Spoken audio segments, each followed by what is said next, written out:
Looker, what have you done for me lately? What's next?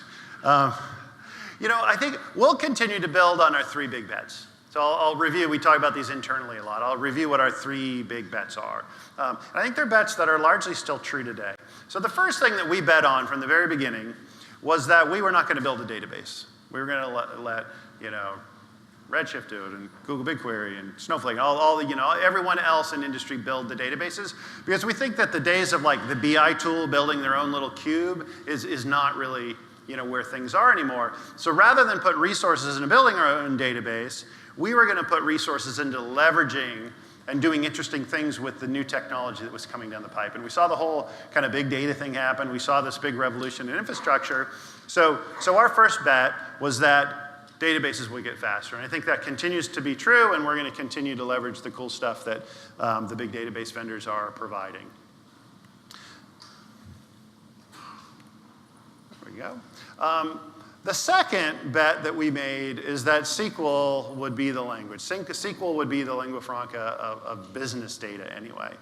And that was a hard bet. Like people didn't totally agree with this bet, a few years ago. They're like, no, it's going to be MapReduce, it's going to be other programmatic interfaces, it's going to be not language, it'll be something else entirely.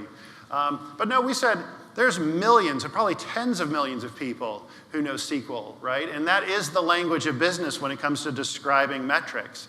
And we were going to embrace that. We weren't going to try and hide from that. And what we were going to do as Looker was extend SQL and make it more reusable and address a lot of the issues that it has, so that SQL would continue to be this common language that we have to describe business. And the third, and this one almost made it hard to get funding 4 years ago.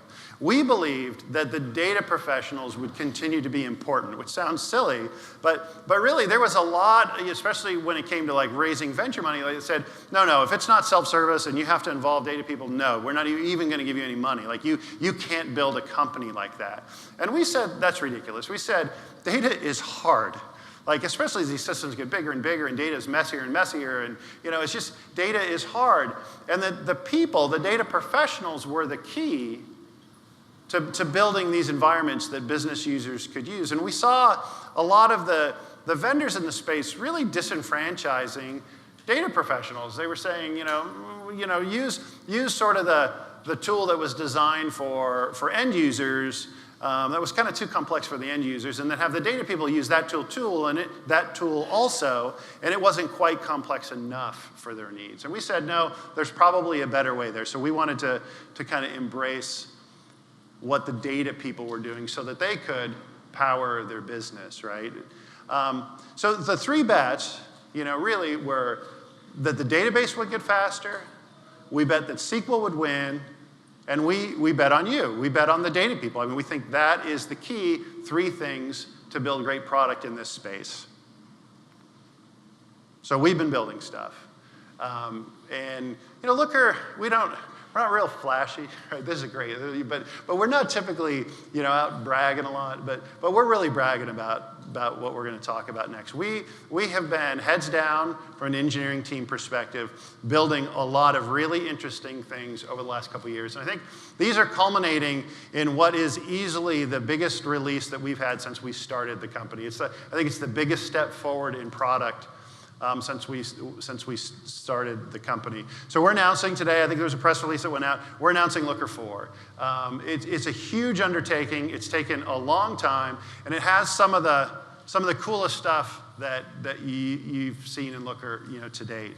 And the parts that we have are sort of oriented towards 3 areas. They're oriented towards the analyst, towards the business analyst and the data analyst.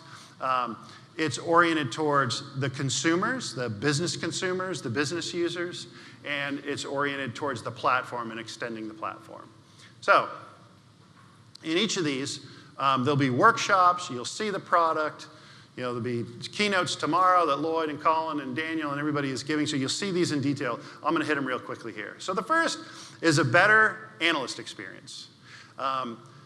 So in Looker, the way that you describe metrics and the way that you create the single source of truth and do integration and create this common set of language that your business users can utilize is done in LookML.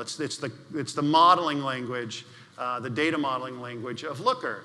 And I'm sure a lot of you here have been using LookML. So what we're announcing in Looker 4 is a refreshed LookML that's much easier to use, much better syntax, and I think much more powerful at the end of the day.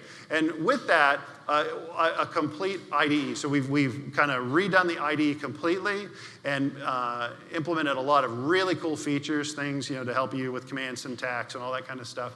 And you don't have to worry anymore about like indenting the lines in LookML code. So that's gone. That used to bug me too. So that's gone. I knew that would be. So first, for the analyst, a much better experience in actually developing these things that your users will use. And again, if you know LookML, you still know LookML. It hasn't, it's going to look pretty similar. It's just going to be a lot easier.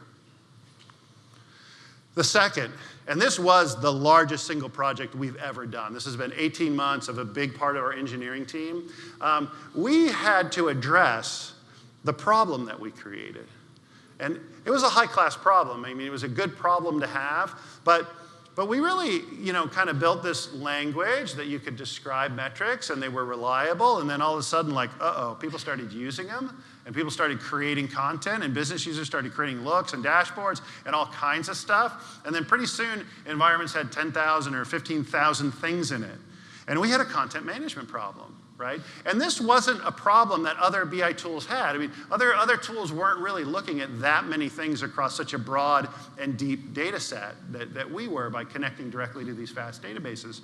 So we have built a complete content system. We call it content discovery, where users can organize content, they can find content, content will be suggested to them. If I'm in marketing, what are the other data metrics that people in marketing are using? Much easier to find stuff, as well as sort of share and secure it. So this is a giant project. You've seen the underpinnings, the foundations kind of rolling out over the last 6 months, stuff around security and groups. And you'll see this continue both in the Looker 4 release now and over the next few monthly release cycles. So the whole way that end users will experience Looker will be much simpler and much easier. So that's content discovery, the second thing. And again, you'll see a lot on this tomorrow. And then lastly, we really want to continue to deliver on this idea of data everywhere. So I personally believe that everybody accessing data in a dashboard is not where the world is going. I mean, our BI tool is very important. We'll continue to build and invest in it so that people have a place to work. But largely, they want to work where they're working, right? They want to work in Salesforce. They want to work, we launched the Slack stuff this year. They want to work in the collaboration tool. Data should be part of the collaboration tool. Data needs to be part of our applications. This year we launched Powered by Looker. So all components that we were using are our API set internally to build product. And what we're doing in Looker 4 is we're unleashing this to you. 110% of the functionality of Looker now expressible through the API, so that you can do whatever you want with it. I mean, you can do a lot of things now that we have these common sets of metrics and put data wherever you want to put it. And this is really changing things because it includes actions and webhooks. So you can actually integrate data into your workflows, and you're going to see some great examples of that in a few minutes. Really, really interesting to move beyond the BI tool and unleash data throughout the organization with data everywhere. It's huge.